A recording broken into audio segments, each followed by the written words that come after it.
Video کو like کر کے آگے شیئر ضرور کر دینا۔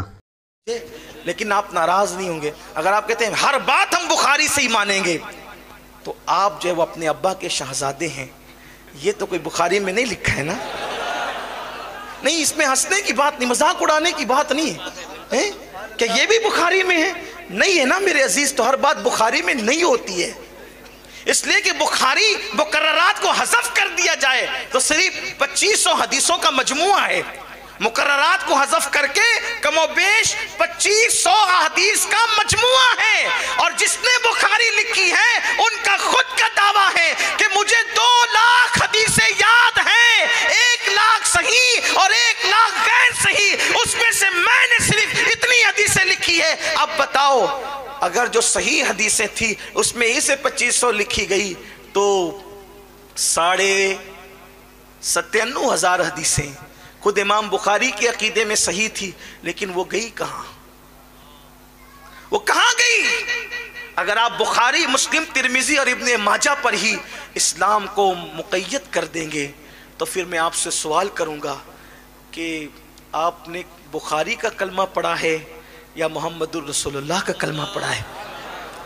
واللہ بخاری ہمارے سر آنکھوں پر ہے، لیکن ہم سنیوں کا عقیدہ یہ ہے ہمیں کتاب سے کیا لینا، ہم تو ایمان لائے آمنہ کے لال پر۔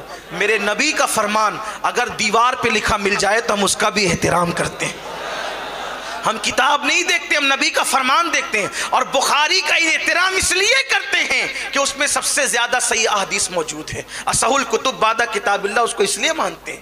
لیکن آپ اگر یہ کہیں کہ سارا دین سمٹ کر بخاری میں آ جائے تو یہ بات اچھی نہیں ہے، آپ کو ایسی بات نہیں کرنا چاہیے۔ لیکن میں نے جو بات کہی وہ آپ کی اجازت سے کہی، آپ کو برا بھی نہیں ماننا چاہیے کہ جو بات میں نے کہی سمجھانے کے لیے کہی ہے، آپ اس طرح کی بات نہیں، یہ چیز آپ بخاری میں، یہ چیز آپ بخاری میں، بلکہ ابھی رجب شریف کا مہینہ شروع ہے نا، آج 7ویں شب لگ گئی ہے، ابھی کنڈوں کی نیاز کا معاملہ ہوگا، اور لوگ کہیں بخاری میں ہے اس کا ذکر، یہ بات ہے، کنڈوں کی نیاز کا ذکر بھی آپ کو بخاری میں چاہیے۔ میرے عزیز ایسی بات مت کرو، کنڈوں کی ایک نیاز ہے، مستحب عمل ہے، اصال ثواب ہے، اور اصال ثواب کے لیے اور مستحب عمل کے لیے یا نفل عمل کے لیے کسی ثبوت کی ضرورت نہیں ہوتی۔ دیکھو ایک بات آپ سے کہتا ہوں، بات جو وہ تفصیلی ہو رہی ہے لیکن بات سمیٹنے لگا ہوں، سمیٹ بھی رہا ہوں دیر سے، لیکن آپ سننا چاہتے ہیں تو اختصار کے ساتھ اس کو کہوں۔ دیکھیے، اگر کچھ لوگوں کا یہ خیال ہوتا ہے نا، انگوٹھے چومنا کہاں سے ثابت ہے؟ ایک چیز، کنڈے کی نیاز کہاں سے ثابت؟ چادر چڑھانا کہاں سے ثابت؟ مزار پہ جانا کہاں سے ثابت؟ ایک بات آپ کو یہ بتاؤں، ثابت کے لیے دلیل نہیں چاہیے، توجہ آپ کی، کسی چیز کے ثابت ہونے کے لیے، کرنے کے لیے، کسی کام کے کرنے کے لیے دلیل کی ضرورت نہیں ہے، ورنہ آپ کو ہر کام کے لیے دلیل چاہیے۔ پھر کرسی پہ بیٹھنے کے لیے کیا دلیل ہے؟ مائک ہاتھ میں لے کے تقریر کرنے کے لیے کیا دلیل ہے؟ چھٹی کے دن غریب نواز کے عنوان پہ تقریر کرنے کے لیے کیا دلیل؟ یعنی آپ دلیل دلیل دلیل دلیل کے اندر اس قدر الجھ جائیں گے کہ آپ اصل دین کی معرفت سے محروم ہو جائیں گے۔ تو کسی کام کے کرنے کے لیے دلیل نہیں چاہیے۔ جیسے ایک سمجھانے کے لیے کہتا ہوں، مجھے اسکول جانا ہے، اور کہا اس کے لیے کون سی اجازت دی آپ کے ابا نے؟ دورے کے لیے جانا ہے، کون سی اجازت دی؟ بات اجازت کی نہیں ہے، دین یہ کہتا ہے کسی کام کرنے کے لیے دلیل نہیں چاہیے، اجازت نہیں چاہیے۔ اگر دلیل کی ضرورت ہوتی ہے تو کسی کام کے منع ہونے کے لیے، کسی کام کے لیے منع ہونے کے لیے دلیل چاہیے، اجازت کے لیے دلیل نہیں چاہیے۔ ایک چھوٹی سی بات، آپ نے مجھے دعوت دی نہیں آپ نے، لیکن بتا رہا ہوں مثال کے طور پہ، ورنہ کہیں آپ یہ نہ سوچیں کہ بھئی ہم نے دعوت تو دی نہیں، آپ زبردستی کے مہمان کیوں بنتے ہیں، لیکن سمجھانے کے لیے آپ نے مجھے دعوت دی۔ اب دعوت دینے کے بعد آپ مجھ سے کہیں گے کہ سید صاحب یہ بتائیں آپ کو کیا کیا پسند ہے، اس کی فہرست دو۔ آپ کو توجہ آپ کی، آپ کو کیا کیا پسند ہے اس کی فہرست دو۔ کتنی فہرست بنے گی؟ جے پور سے آ کر جانے کا وقت ہو جائے گا لیکن دعوت کا وقت نہیں آ پائے گا. یہ پسند، یہ پسند، یہ پسند، یہ پسند، کتنا ٹائم جائے گا؟ اب آپ کو پکانا کیا ہے؟ عقل مندی یہ تقاضا کرتی ہے آپ یہ پوچھیں آپ کو کس چیز سے پرہیز ہے. عقل مندی کا تقاضا کیا ہے؟ آپ کو کس چیز، کیا آپ نہیں کھاتے؟ میں نے بتا دیا یہ 3 چیزوں سے مجھے پرہیز ہے، نہیں کھاتا. تو 3 چیزوں کے علاوہ اب آپ کو کیا پتا چلا؟ 3 نہیں پکانا، باقی جو چاہے. صحیح؟ یہی ہے نا طریقہ. بات سمجھ میں آتی ہے؟ تو اب اللہ کو کیا پسند ہے؟ اس کو کہتے ہیں جائز. اور کیا ناپسند ہے اس کو کیا کہتے ہیں؟ ناجائز. تو پسند کی فہرست بنانا مشکل ہے. پسند کی فہرست بنانا، ارے جب میری پسند کی فہرست بندہ ہو کر بنانا مشکل ہے تو اللہ کی پسند کی فہرست بنانا کوئی آسان ہوگا؟ کوئی آسان ہوگا؟ جب بندے کی پسند کی فہرست کی حد نہیں تو خدا کی فہرست کی جو پسند کی فہرست ہے اس کی حد کیا ہوگی؟ کون پڑھے گا؟ کون سمجھے گا؟ کون معلوم کرے گا؟ تو اسلام بچوں کا کھیل نہیں ہے.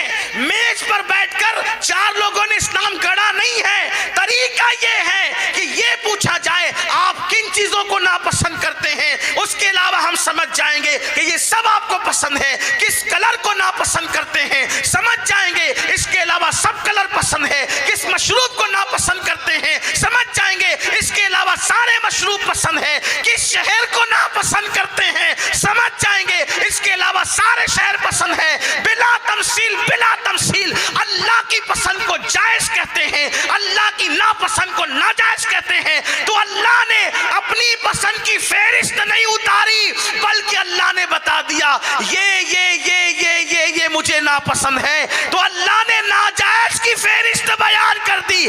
اب آپ کو بھی ایک پتہ کرنا ہے کہ جائز ہے کہ ناجائز. تو جائز کی فہرست میں مت ڈھونڈا کرو، ناجائز کی فہرست میں ڈھونڈا کرو. جو ناجائز کی فہرست میں ہے بس وہی ناجائز ہے، اس کے علاوہ جو ہے وہ سب جائز ہے. جو ہے وہ سب جائز ہے. انگوٹھا چومنا جائز، کیونکہ ناجائز کی فہرست میں نہیں ہے. اگر ہے مجھے بتاؤ. میں ذمہ داری لیتا ہوں سنیوں کی طرف سے، چھوٹا ہوں، بہت چھوٹا ہوں سنیوں کا. پوری سنیت سے انگوٹھے چومنا نہیں بند کروا دیا تو پھر کہنا، لیکن شرط ایک ہے، ناجائز کی فہرست میں دکھا دوں. لیکن مجھے یقین ہے، یہ یقین ہے 500 مرتبہ مر کے زندہ ہو جاؤ گے پھر بھی ناجائز کی فہرست میں انگوٹھے چومنے کا ذکر نہیں دکھا سکتے. اب ہمیں یہ کرنا ہوگا کہ اللہ نے کن چیزوں کو، بلکہ حضور علیہ السلام کی حدیث ہے، جو جائز ہے وہ جائز ہے، جو ناجائز ہے وہ ناجائز. جس بارے میں قرآن چپ ہو اس کے متعلق تم کلام نہ کرا کرو، قریدہ نہ کرو. قریدنے کی اجازت نہیں ہے. بات دور نکلی لیکن بات آپ کے سمجھ میں آ تو گئی ہوگی نا. اب لوگوں کو چاہیے کرنے کا ثبوت نہیں، منع کا ثبوت ڈھونڈو. منع ہے تو ٹھیک ہے لے آؤ، اچھی بات ہے. تو سرکار غریب نواز، سرکار غریب نواز رضی اللہ تعالیٰ نے فرمایا شادی دے آؤ تیری مراد پوری ہوگی. تیری بھی مراد، کلمہ پڑھ تیری مراد پوری ہوگی. کلمہ پڑھنے والوں کی مراد پوری ہوتی ہے. آپ سے بھی کہتا ہوں اگر مراد پوری کرنا چاہتے ہو تو کلمہ شریف زیادہ پڑھا کرو، کلمے کا ورد کیا کرو، مرادیں پوری ہوتی ہے. کہا تیری مراد بھی پوری ہوگی، کلمہ پڑھ. اس نے کہا میری کیا مراد ہو سکتی ہے؟ فرمایا سن بتاؤں تجھے کیا ہے. کہا سن، ایک مورت ہے، ایک مورت ہے، پتھر کی مورت جو بہت سلیقے سے تراشی ہے سنگ تراش نے، اور اس کو دیکھ کر تو اس پر شیدا اور فدا ہے. دن بھر یہاں کھڑا رہتا ہے اور جب لوگ سو جاتے ہیں تو رات کو جا کر کے اس بت خانے میں اس مورتی کے پیروں کے پاس بیٹھ کر کہتا ہے مجھ سے بات تو کر، مجھ سے بات تو کر، مجھ سے کلام تو کر، مجھ سے بات تو کر، مجھ سے کلام تو کر. روتا رہتا ہے لیکن وہ تجھ سے کلام نہیں کرتی. تیری یہ مراد پوری ہوگی اگر تو نے کلمہ پڑھا. اگر تو نے کلمہ تمہاری مراد پوری ہوگی۔ سیرت النبی کا یہ پہلو، جنات کو کلمہ پڑھانے والا میرے غریب نواز کی زندگی میں کس شان سے آیا ہے۔ اللہ اکبر فرمایا کلمہ پڑھ، اس نے کلمہ پڑھا، کس لیے کہ محبت کیا نہ کروائے۔ اب تو وہ سارے بھکتوں کو چھوڑ کر یہ خود بھکت ہوا، اور اس نے کہا کہ کلمہ پڑھا، کلمہ پڑھنے میں کہا حضور اب اس سے ذرا بات کروا دیں، چلیں اور بات کروا دیں۔ فرمایا تو خود جا، روز جاتا تھا ہمارے بغیر جاتا تھا، آج ہمارے کہنے پہ جا، سبحان اللہ، تاکہ پتا چلے محمد الرسول اللہ کے غلاموں کے کہنے کی شان کا عالم کیا ہے، سبحان اللہ، ان کی بولی کی شان کا عالم کیا ہے۔ جب غلاموں کا یہ عالم ہے تو سید الانبیاء کا عالم کیا ہوگا۔ جب ان کے گدا بھر دیتے ہیں شاہان زمانہ کی جھولی، محتاج کا جب یہ عالم ہے مختار کا عالم کیا ہوگا۔ کہ جا اور جا کر اس کا ہاتھ پکڑ کر کہنا چل تجھے معین الدین بلاتے ہیں، جا کر کہنا چل تجھے معین الدین بلاتے ہیں، ہاتھ پکڑ کر کہا چل تجھے معین الدین بلاتے ہیں، وہ حقیقت میں چلنا شروع کر دیتا ہے۔ سبحان اللہ، سبحان اللہ۔ حضور غریب نواز اس کا نکاح اس کے ساتھ کہتے ہیں، وہ کہتا ہے حضور میں آج بہت خوش ہوں، شاد ہوں میں آج۔